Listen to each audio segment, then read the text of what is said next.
So to continue on Maryn's theme of keeping our shit together as midwives and birth workers, I just wanted to do a quick live from here in my car.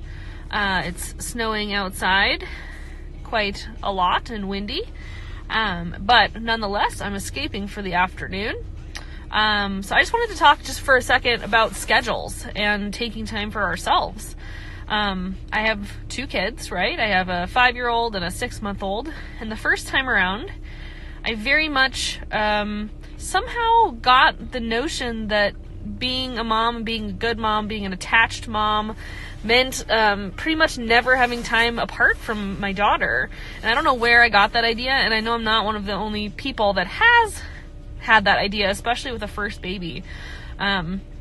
So my mental health is so much better this time around with baby number 2, even though I have, a relatively busy midwifery practice of my own. I also, of course, am busy with indiebirth work. This afternoon, I'm going to be fixing some issues that came up with our platforms for our 13 Moons course and our doula project, investigating a new platform. More on that later, perhaps. Coming up with some new ideas for prerequisites for our indiebirth midwifery school, and I'll have about an hour and a half to do all of that this afternoon. But when I had my daughter, and she was little, I probably would have tried to fit this all in during nap times, and I would not have left the house to do it. And now I know, for myself at least, this doesn't have to be true for you, but for myself, I really need the time away to get clear and have uninterrupted time to think and use my noggin. The other thing I wanted to mention too was in that time away, which I'm getting more scheduled and structured with than I have been in the past. Like I said, my son's now 6 months, so I feel like I can take more consistent chunks of time. So during that time, I'm not always just working. Sometimes I'm going to the gym. Sometimes I'm doing other kinds of self-care. I have a massage on the books, which is really exciting, with an amazing woman who does abdominal work as well. Today, if I have time, and I'm gonna make myself have time, because that's the biggest lesson, right? That we have time for the things that we make time for, and it's really easy to let all of the other things kind of creep in on our on the things that feel less legitimate in a cultural sense. So I'm gonna go do some work at a coffee shop. And it would be really easy for me to spend the whole time just sort of frantically doing the things that are the things that make me money, right? We're told that those are the things that matter the most. Well, I, for one, think it is equally important to do the things that make us feel good.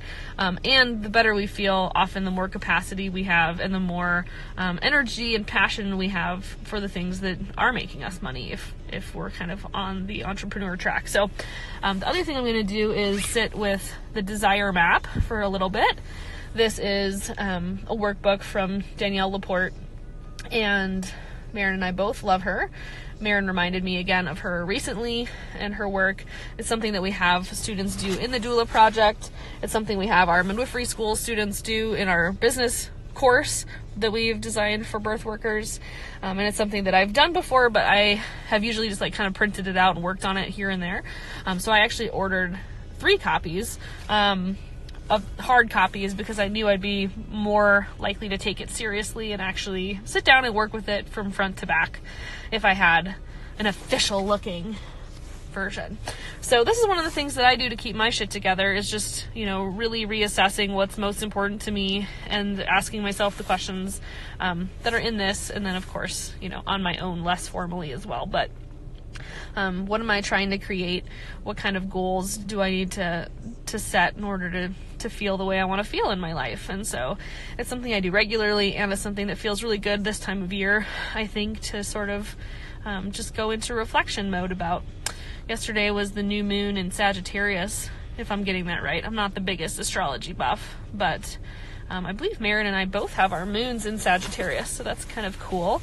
And she and I both had a bunch of really fun new ideas yesterday that will probably come to fruition, in perfect timing, in the next few months. So that's all I have to say about that before I go sit and do some of this stuff this afternoon, get my work done, and also get my fun done. And that's it for now. So here's to all of you trying to keep your shit together just like us. But we wanted to give you a peek into how we do that.